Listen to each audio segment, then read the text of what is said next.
O silêncio paira sobre a Praça de São Pedro. Milhares de fiéis aguardam ansiosos uma fumaça branca que mudará o curso da igreja. Mas o que acontece por trás das portas fechadas da Capela Sistina? Como é escolhido aquele que se sentará no trono de São Pedro, liderando mais de 1 bilhão de católicos em todo o mundo?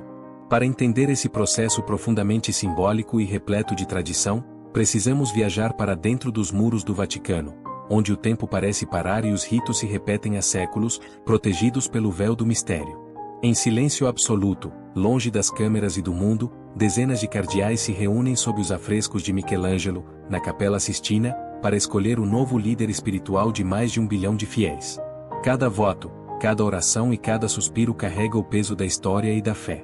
Quando a fumaça branca sobe, o mundo todo testemunha o nascimento de um novo capítulo na igreja. Você conhece os bastidores desse ritual milenar? Esse conteúdo mostra detalhes que poucas pessoas sabem, e que todo católico e curioso deveria ver. Quer entender cada etapa do conclave com imagens históricas e curiosidades secretas que nem todo mundo conhece? Clique no vídeo agora e conheça os bastidores da eleição do novo Papa. Aproveite para se inscrever e compartilhar com seus amigos. Obrigado. Assista até o fim e descubra quais são os nomes mais cotados para ser o próximo líder da Igreja Católica. O conclave é uma tradição milenar que começa com a morte ou renúncia de um Papa. Após a morte do pontífice, o Camerlengo, uma das figuras mais importantes da Cúria Romana, tem a função de verificar oficialmente o falecimento. Ele pronuncia o nome de batismo do Papa 3 vezes, sem resposta. Em seguida, quebra o anel do pescador, símbolo de autoridade papal, diante de outros membros da Cúria. A partir daí, inicia-se o período chamado de sé vacante, tempo em que a Igreja está sem seu líder supremo. Durante essa fase, nenhuma decisão doutrinária importante pode ser tomada. Os preparativos para o conclave se intensificam. Os cardeais começam a ser convocados de todas as partes do mundo para Roma, e não apenas os votantes, que são aqueles com menos de 80 anos de idade, mas todos os que fazem parte do colégio cardinalício. É um momento de encontros discretos, consultas informais e muitas orações. Nos bastidores, começa um movimento estratégico. Alianças se formam, perfis são avaliados, discursos são ensaiados, tudo dentro de uma atmosfera de fé, mas também de realismo político e diplomático.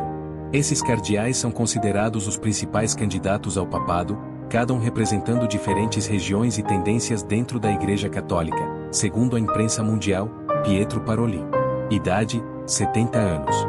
Nacionalidade, italiana. Luiz Antônio Tagli. Idade, 67 anos. Nacionalidade, filipina, Matheus Zuppi. Idade, 69 anos.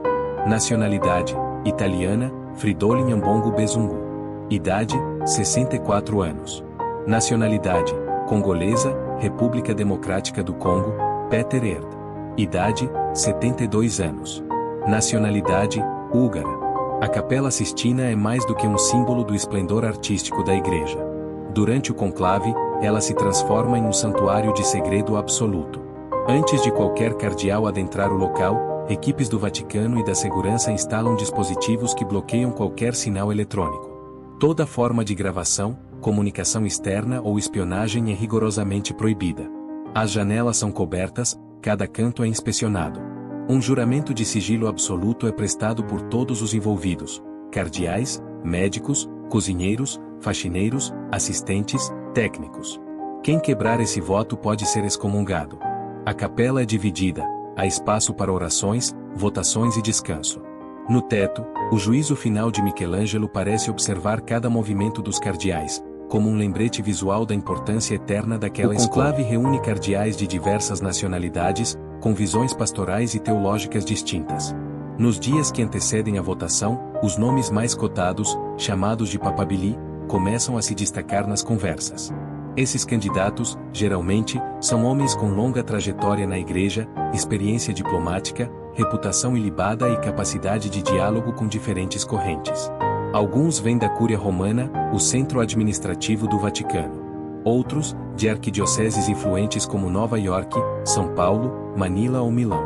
Durante os encontros informais, os cardeais trocam percepções, sondam reações e procuram entender quais candidatos têm mais apoio. Mas ninguém pode fazer campanha, é contra as normas da Igreja. O espírito deve ser de discernimento espiritual, não de eleição política. Ainda assim, blocos se formam: os mais conservadores, os reformistas, os centrados na doutrina, os voltados à pastoral social. Há quem defenda um Papa latino-americano, africano, asiático, como forma de refletir a diversidade global da Igreja. Tudo isso é analisado com discrição, mas com grande intensidade. Os cardeais entram em procissão na Capela Sistina entoando o hino Veni Creator Spiritus, invocando a presença do Espírito Santo. Cada um ocupa seu lugar com nome próprio escrito na cadeira. O mestre de celebrações litúrgicas lê as instruções do conclave. Em seguida, a porta é fechada com a frase solene, extra homines. Todos para fora. Apenas os cardeais eleitores permanecem. A votação pode começar imediatamente ou no dia seguinte, dependendo do horário de início. Cada cardeal recebe uma cédula escrita em latim. Eligo in summum pontificem, eu escolho como sumo pontífice, escrevi-se o nome do escolhido com letra disfarçada. Um por um, os cardeais caminham até o altar, onde há uma urna dourada. Levantam a cédula e dizem: testemunho Cristo, o Senhor, que meu voto é dado àquele que, diante de Deus, julgo ser escolhido. Após a votação, os votos são contados e lidos em voz alta.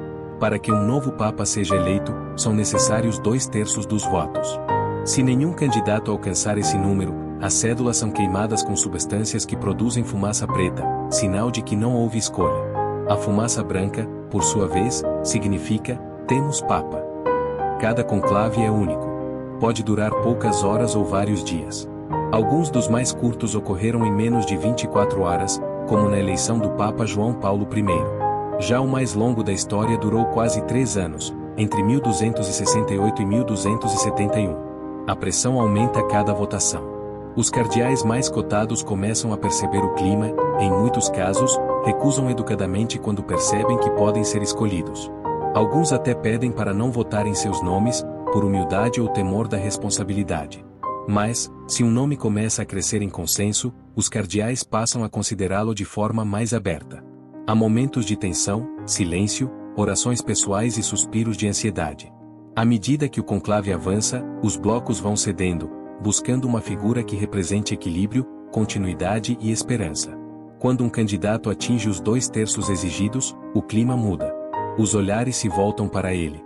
É feita a pergunta solene: aceitas a tua eleição canônica como sumo pontífice? Se ele responder aceito, é imediatamente considerado Papa, ainda que sem paramentos.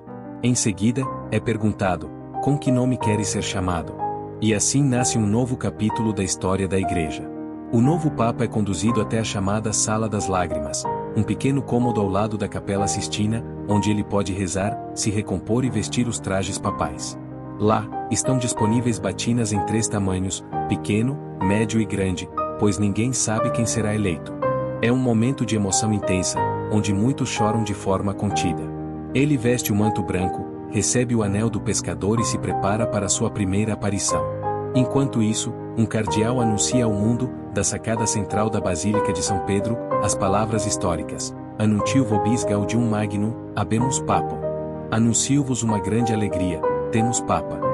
O nome do escolhido é revelado, e ele aparece para a primeira bênção urbi e orbi, à cidade e ao mundo.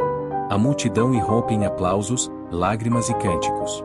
O sucessor de Pedro assume, naquele momento, a missão de guiar espiritualmente uma comunidade global. Sua jornada começa ali, diante de bilhões de olhos, mas com o peso de séculos de tradição sobre os ombros. Mais do que um ritual, a escolha do Papa é um símbolo de continuidade. Um gesto que une história, fé e humanidade. Em meio ao mundo moderno e seus desafios, esse processo milenar se mantém firme, como um lembrete de que, para a Igreja, alguns valores, como o silêncio, a oração, o discernimento, ainda são sagrados. O conclave não é apenas um evento. É um chamado à responsabilidade, um momento de transcendência em um mundo cada vez mais ruidoso. O novo Papa não é apenas um líder. É um pastor, um símbolo, uma esperança. E, enquanto a fumaça branca sobe pelos céus de Roma, milhões de corações se conectam em um mesmo sentimento: fé no futuro. Se esse tema tocou você ou despertou sua curiosidade, não esqueça de curtir o vídeo, se inscrever no canal e compartilhar com alguém que também ama conhecer os mistérios e tradições da Igreja. Seu apoio faz toda a diferença para que mais pessoas tenham acesso a conteúdos assim.